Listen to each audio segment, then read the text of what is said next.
what I'm going to show you is how to put on an elastic loop on the front edge of your fur coat, jacket, whatever you might have. You can also use the same method for a belt loop on a fur coat. So I buy my elastic looping in the color to match my fur from Samuel Bauer. White, brown, black, powder gray. They've got a whole assortment. And so that's what I like to use. It's called oval elastic looping. It's not truly oval, but it's not flat either.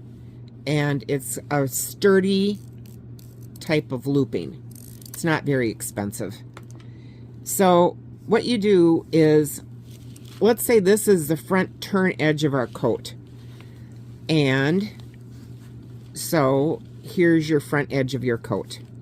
Now what you do is, that's usually marked by a seam, or you know where it is. So normally our buttons are set 5.5 to 6 inches apart.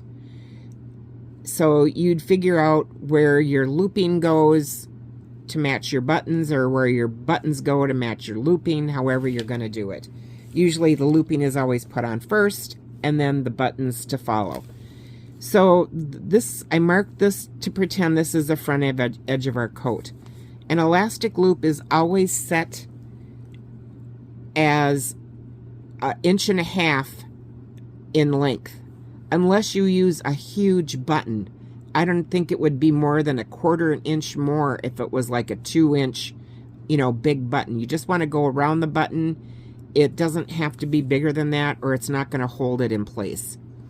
So what we did was we marked our opening. Here's our front edge. We marked from this point to this point. That's our 1.5 inches. So this is the body side of the coat. This is the facing side of the coat. And here would be the center of our elastic loop. And this is where we're going to, this is where your button would rest, would be like right in the center of that loop. So what you do is you take a small slit in your fur on the seam edge, and you just want 1/4 inch, just wide enough to slip your elastic loop through. And once you've got your elastic loop through, you fasten that end down.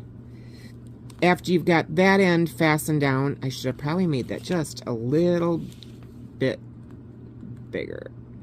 After you have that end down, then you fasten down your second end. So here we've got our loop through, and once you've got it through, you can see how that looks. And what we're going to do is we're going to turn that so it's like this direction, and we're going to stitch that down back and forth like I have my needle in here. You can see that where I'm stitching. I started right here and I stitched this way, and now I'm coming around to this side and I'm going that way. I'll take my needle back out and go again through this way, and then I'm going to knot it. So 3 or 4 stitches, just as I've got this one right here done. Then after you've got it knotted, then you take your tail, and you want to secure your tail, because that's going to help secure your loop. And you catch your tail and you sew that down several places to keep that secure.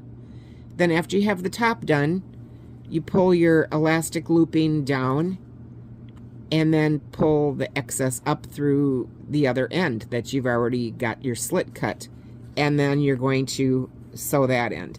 Now when you have your elastic looping in that space, what you want is your elastic looping to run, I'm going to take this needle out so it doesn't cause an issue. What you want is that elastic looping not to have a big loop on the front edge. You want it to lay flush. You see that? It's how it just kind of like lays right along that crease line.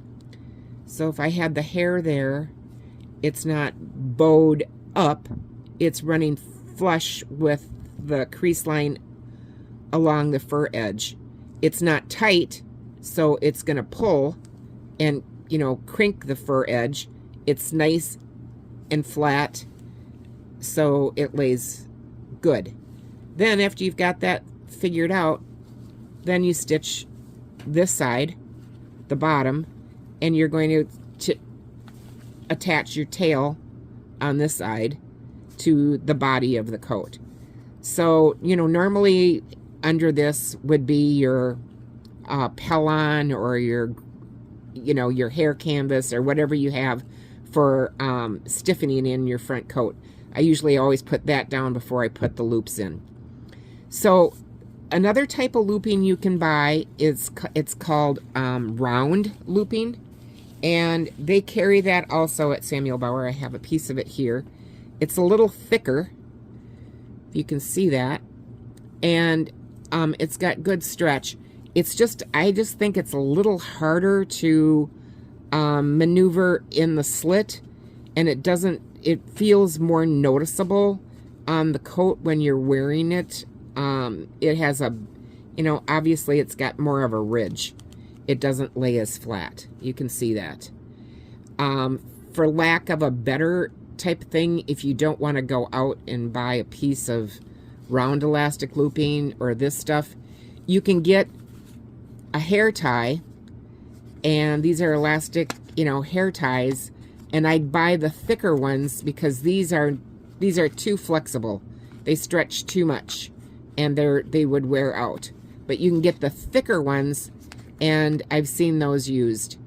And especially if you have like a red piece of fur and you need a colored one, you can use a black magic marker or a red magic marker and color the looping if you need something in a specific color.